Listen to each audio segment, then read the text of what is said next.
Değerli arkadaşlar, aslında ben bugün kürsüye sadece bir cümle söylemek için çıktım. Tarihimizin belki de en kısa grup toplantısını yapacağız.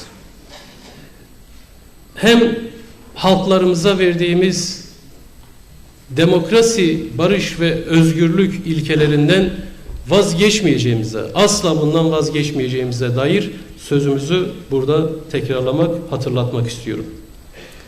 Biz bir pazarlık hareketi, pazarlık partisi değiliz. AKP ile aramızda kirli bir pazarlık olmadı, asla olmayacak.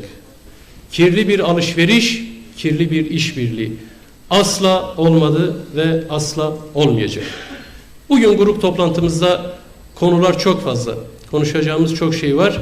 Ama tek bir cümleyle ben bütün Türkiye'ye bütün bu sorunların çözümünün anahtarını hatırlatmak ve bunun sözünü vermek istiyorum. Sayın Recep Tayyip Erdoğan, HDP var oldukça, HDP'liler bu topraklarda nefes aldığı müddetçe sen başkan olamayacaksın.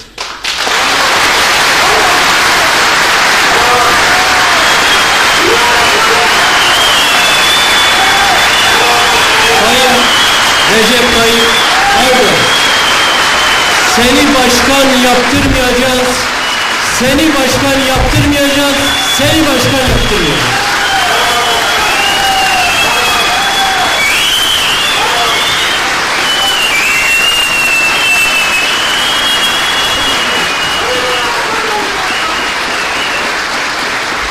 Müsaade ederseniz grup sohbetimizi sizlerin arasında, sizlerle birlikte bu toplantıyı geçirmek istiyoruz.